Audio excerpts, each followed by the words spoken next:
नमस्कार नमस्कार, सादर जय जिनेंद्र। क्षमा न्यूज चैनल, कहीं भी कभी भी सही और सकारात्मक समाचारों के लिए देखना और सुनना न भूलें। साथ में आपसे विनम्र निवेदन है कि यदि आपने इस चैनल को सब्सक्राइब नहीं किया है तो कृपया अवश्य कीजिए और शेयर और लाइक करना ना भूलें। हाँ बोलो। महाराज जी, तो एक प्रश्न ये था कि सबको ही कहते हैं, मतलब जैन धर्म के अनुसार भी सब कहते हैं कि हमें अपना जन्मदिन नहीं मनाना चाहिए। तो मेरा ये क्वेश्चन था कि हम एक ग्रेसफुल तरीके से भी तो अपना जन्मदिन सेलिब्रेट कर सकते हैं ना, कि हमारा इतना पुण्य था कि हमें जैन धर्म मिला, सब मिला, तो हमें हमारा मतलब उस वे में जन्मदिन सेलिब्रेट करना चाहिए कि नहीं करना चाहिए, कि आपको भगवान को देखो, थैंक यू बोले और सब। जन्मदिन को याद करना बुरा नहीं है, लेकिन जन्मदिन को कैसे मनाना है इसके बारे में हमें सोचना चाहिए। क्योंकि इस कलिकाल में मनुष्य पर्याय में हम सीखते भी हैं, सब मिथ्यात्व के साथ ही जन्म लेते हैं, कोई सम्यक्त के साथ जन्म नहीं लेता।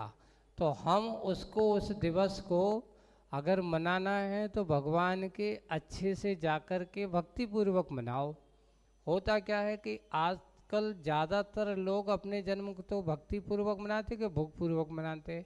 जाते नहीं, मैं तो मौज करूँगा, आज इस होटल में जाऊँगा, आज यहाँ पे ऐसी पार्टी करूँगा, आज ये करूँ, यहाँ घूमने जाऊँगा।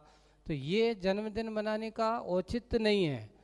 आपको अपनी इस पर्याय की कीमत समझना चाहिए, बहुमूल्यता समझना चाहिए कि हमारे लिए मिली है।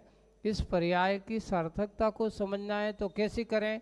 तो इसलिए करें कि अच्छे से अपने देव शास्त्र गुरु की आराधना में लगा करके, उनकी भक्ति करके जो हम मनाते हैं, तो इस दिन हमें अच्छे से सबसे पहले जन्मदिन उठो और अपने आप को एक भावना जरूर करना चाहिए कि ये भगवान, मुझे पुनः एक वर्ष का समय बहुत अच्छे से व्यतीत हो गया है, अगले आने वाला क्षण भी आपके ध्यान में बीते, है ना।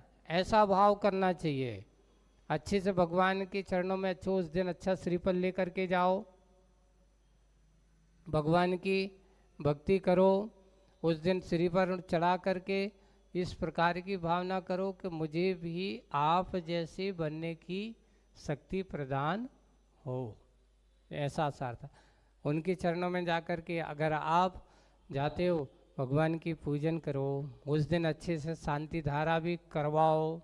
अब आप कर नहीं सकते तो करवाओ, है ना, कि आज मेरे जन्मदिन के उपलक्ष्य में मैं भगवान की वो दिन कब आए कि मैं भी ऐसी शांति धारा करके अपने जीवन को धन्य बनाऊं।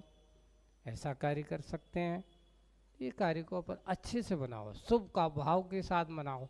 इस पर्याय को अशुभ राग के पाप के कार्य में लगा करके मना किया जाता है, लेकिन शुभ कार्य में लगा करके अच्छा मनाना चाहिए, है ना। महाराज जी, एक और लास्ट प्रश्न। महाराज जी, हम अभी मेट्रोपॉलिटन सिटी में रहते हैं, जॉब करते हैं, पढ़ाई करते हैं, तो हम ऐसा क्या करें कि हम ये सब करते करते थोड़ी बहुत धर्म भी कर सकें?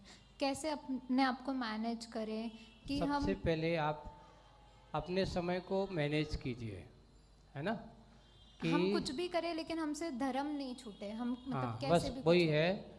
आप अपने मेट्रोपॉलिटन में हैं, सर्विस वाले हैं, एजुकेशन में या जो कुछ भी पढ़ कर रहे हैं, सर्विस करते हैं, तो सबसे पहले आपको ये टाइमिंग देखिए कि आपको ऑफिस कितने बजे जाना है, वो देखिए। तो सबसे पहले हमारी दिनचर्या व्यवस्थित होना चाहिए कि सुबह से उठ करके सबसे पहले हम भगवान का पूजन करने का, मंदिर जाने का कार्य पहला होना चाहिए हमारा। आप जल्दी उठिए, जल्दी से व्यवस्थित आप उठने का समय, टाइम टेबल। हमारे जैसे मुनि राजों की एक दिनचर्या बिल्कुल निश्चित है कि इतने बजे सुबह से उठना है, सामयिक करना है, ध्यान करना है, और ध्यान करके अपने आप को आचार्य भक्ति आदि करना है, देव वंदना आदि करना है। उस समय इतने समय स्वाध्याय करना है, इतने समय। तो वैसे ही आपको भी एक टाइम टेबल, जो व्यक्ति अपने टाइम टेबल बना करके चलता है कि मुझे 6 बजे सो कर के उठना है, इतने बजे जा कर के फ्रेश होकर के मंदिर पहुंचना है, आकर के हमें नाश्ता पानी या जो कुछ भी तैयारी करना है वो करो, ऑफिस इतने बजे जाना है, ऑफिस से कितने बजे आना है, कभी कभार एक आध दिन ऐसा कोई काम वाम के कारण से या ऑफिस के कार्य के कारण से ऐसा होता है, वो बात एक अलग है, लेकिन रूटीन की दिनचर्या हमें व्यवस्थित रहना चाहिए और सबसे पहले शुरुआत अपनी मंगल कार्य से करना चाहिए, देव दर्शन देव पूजा से। यही धर्म की शुरुआत आपकी व्यस्ततम जीवन में लाइफ में सबसे उत्तम कार्य होगी, वो कार्य करना चाहिए। नमस्ते महाराज। क्षमा न्यूज चैनल देखने के लिए आपको बहुत बहुत धन्यवाद। सादर प्रणाम। सादर जय जिनेंद्र।